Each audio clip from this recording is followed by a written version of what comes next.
그러면 그 내용을 한번 좀 더 저희가 한번 얘기를 해볼 필요가 네. 있을 것 같습니다. 이게 도대체 어떤 내용이 있길래 그리고 문 전 대통령께서 이 내용을 문 전 대통령이 하면서 도대체 이 내용들 사람들이 내용 그 대통령께서 간단하게 내용만 그냥 포괄적으로만 써가지고 네. 도대체 감사원과 내용들이 얼마나 뭐가 다르고 이게 하길래 이게 좀 논란이 되고 심지어 지금 민주당 쪽에서도 그리고 국힘 쪽에서 지금 다음 국감 때 이제 이 부분에 아마 통계청이나 이런 건 이제 그 기왕 감사 때 분명히 이 문제가 또 아마 얘기가 나올 것 같습니다. 물론 이사장님의 또 보고서도 얘기 나올 것 같은데 자 우선 그 이 보고서를 간단하게 한번 저희 왜이 보고 아까 잠깐 말씀을 주셨습니다만 이 문재인 정부 고용노동 정책 평가 이사장님께서 물론 1년 전에 뭐 일단 그 한번 썼던 내용이고 이번에 새롭게 최신의 어떤 내용들을 중심으로 업데이팅 쉽게 말하면 좀 더 그 수치나 이런 걸 좀 더 개선된 최신 보고서를 내신 건데 이거를 하게 된 연구하게 된 그런 뭐 배경이나 그다음에 네. 목적 이런 것들이 있을 거 네. 아닙니까? 네. 그러니까 쭉 제가 노동 관련해서 연구만 그러셨죠. 저기 몇십 년 하다 한 그러셨죠. 꼴이 됐는데요. 네네. 지난 정부 5년이 지났으면은 네. 그 시기를 갖다 나름대로 좀 결산하고 네. 좀 정리할 필요가 있는 것 아니냐 네. 하는 차원에서 정리한 거고요. 뭐 또 그것과 더불어서 작년에 뭐 책을 갖다가 만들자 해가지고 뭐 출판사적으로 제안도 있고 네. 하다 보니까 겸사겸사해서 좀 정리했던 내용이에요. 네. 예. 그러니까 지난 그 우리 이사장님 워낙에 이제 그 노동 쪽 관련된 그 연구를 계속 해오셨기 때문에 지난 정부 최근 문재인 정부가 이제 끝났고 네. 그 지난 정부의 어떤 노동과 고용 일자리 관련된 그 평가 내용을 한번 정리 한번 해보자 정말로. 네. 그리고 실제로 또 지금 현 정부 들어가지고 이게 지금 통계 조작까지 나왔습니다만 그 전에 지금 계속 얘기하는 것이 노조 문제 포함해 가지고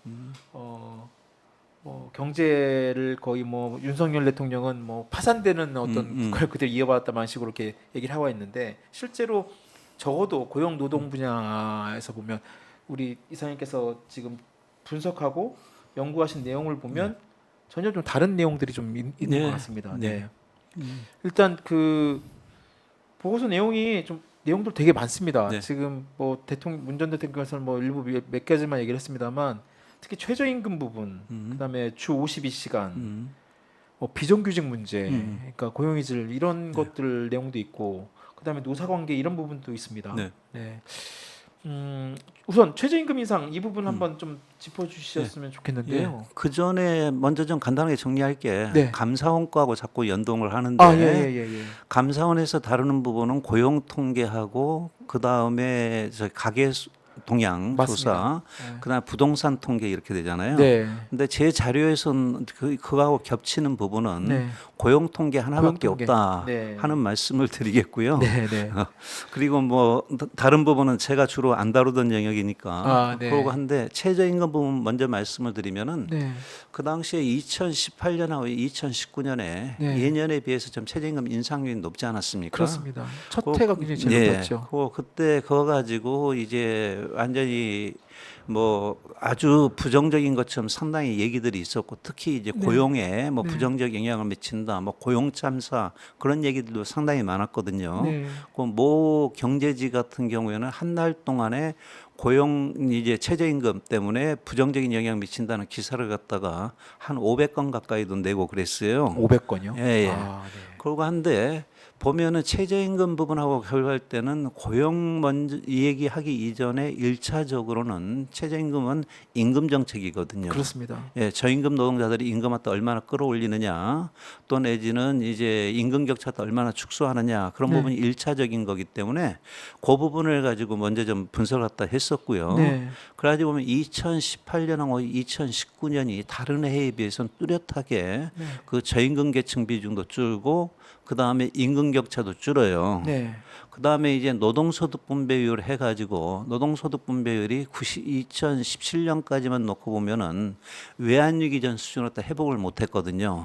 그리고 노동자 수는 계속 늘어나고 있는데도 네. 그러다가 2017년 이후에 2018년, 2019년 해가지고 오면서 노동소득 분배율이 이제 외환위기 이전 수준한테 넘어서 상당히 빠른 속도로 회복이 됩니다. 네. 예, 그래서 이 부분 같은 경우가 1차적으로 좀 짚을 필요가 있겠다 해서 좀 짚은 거고요. 그다음에 이제 고용에 미치는 부정적 영향 뭐 이런 얘기를 갖다 하는데 그 부분하고 개별 주로 나온 얘기가 보면은 취업자 증가세가 좀 둔화됐다. 네. 이렇게 해요. 그전에는 한 30만인데 한 10만 정도 증가했다. 네. 이런 얘기인데 그거 자체는 맞아요. 네. 그러고 한데 보면은 이게 지표를 갖다 보면서 좀 중시해야 될 부분 같은 경우에는 지금처럼 인구 변화가 좀 상당히 빠른 속도로 이루어지는 상태에서는 네. 취업자 수만 가지고 보기는 곤란하거든요. 네. 젊은 층 인구가 갈수록 줄어든다고 할 때 같은 경우에는 그래서 이제 해당 인구를 갖다 분모로 할 때 취업자가 어떤가 하는 것을 보는 게 고용률 지표인데 그 고용률 지표를 가지고 보는 게 필요하다 이렇게 보이는데 그 고용률하고 결부해서 보면은 2018년 소폭 좀 축소된 건 맞습니다. 네. 근데 소폭 축소된 것 같은 경우가 최저임금 영향인지 아니면은 그 당시가 이제 갑자기 이제 경기가 좀 둔화된 그런 거였거든요. 네. 2018년 8월인가가 맞습니다. 네. 예, 그때 거 그런 영향인지 그건 좀 별도 좀 따져볼 필요가 있는데 적어도 2018년이랑 2019년에 오면은 2017년보다도 고용률이 더 높아져요. 네.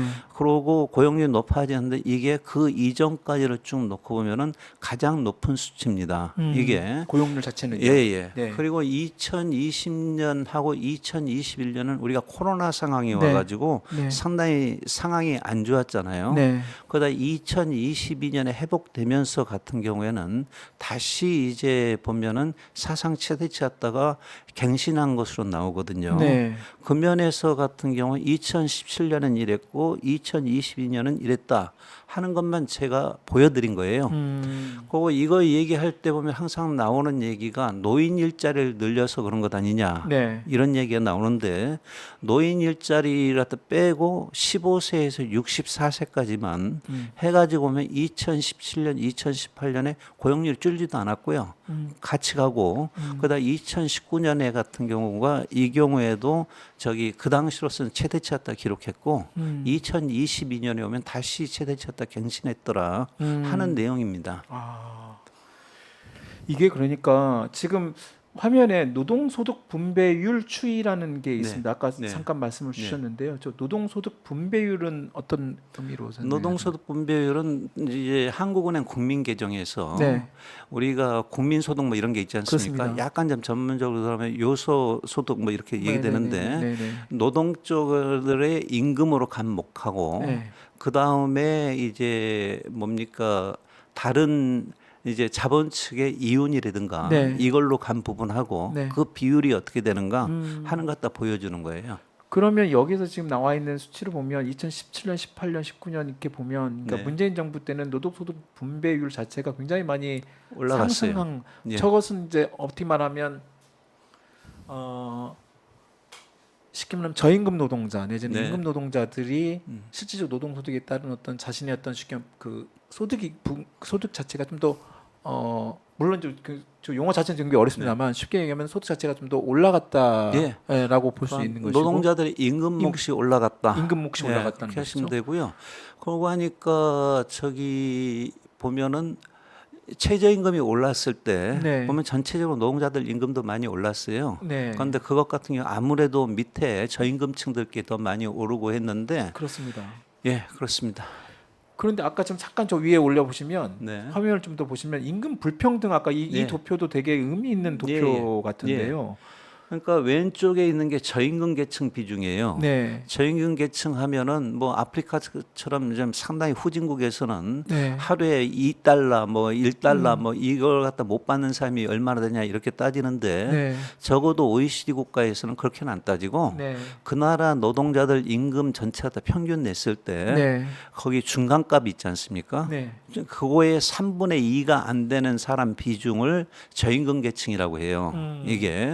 근데 그 비중이 저기서도 보시면은 나옵니다만은 상당히 좀 높은 편에 있다가 네. 그게 이제 2018년, 2019년에 뚝뚝 떨어져요. 네. 그러다가 문재인 정부에서도 이 저기 최저임금 정책이 2020년 이후는 상당히 약화되잖아요. 그렇습니다. 그러고 나니까 그 다음에는 그 떨어지는 폭이 좀 상당히 적거나 2022년에 오히려 증가하는 그런 모양도 좀 보여주고 있죠. 그러니까 이제 2017년 이후 그 전까지 우리나라 저임금 계층의 아까 말씀하신 OECD 평균보다 네. 사실상 진짜 저임금 계층이 한 20% 이상 계속 유지되고 있다가 네. 어쨌든 최저임금의 어떤 인상 부분이 이루어지는 2018년 이후부터 저임금 계층의 숫자 퍼센티지 자체가 15% 그러니까 제일 높았을 때 24.7에 비하면 거의 한 10%포인트 이상 하락 그러니까 네. 저임금 계층 많이 줄었네요. 굉장히 예, 많이 예, 줄었. 많이 줄었습니다. 네. 그거는 그만큼 중간임금 계층이 증가했다는 얘기거든요. 네, 네. 그리고 이제 문재인 정부 마지막에 들어서면서 어떤 최저임금의 어떤 그런 정책이나 뭐 코로나 영향도 있고 네. 그다음에 사실상 그 임금 상승 자체가 굉장히 적다 보니까 네. 다시 이제 저임금 계층이 좀 더 올라가는 그런 수치 도표가 있는 것 같고 네. 아까 정말 그 이사님께서 중요한 말씀을 주셨는데 저렇게 그러니까 일부 보수 언론이나 경제지나 기업 쪽에서는 최저임금을 급격하게 올려가지고 뭐 고용률이나 그다음에 아까 취업자나 그다음에 뭐 자영업자들 굉장히 힘들었다. 그러니까 일부 뭐 있을 수 일부 아까 말씀하신 고용률이 약간 떨어진 측면도 있을 수 있고 그리고 자영업자 부분들이 힘들었던 부분도 전혀 뭐 없었던 건 아닌 건 맞고요. 그러니까 저기 용어를 좀 약간 좀 더 정확하게 하면은 네. 자영업자는 사실 혼자 일하는 사람이거든요. 네.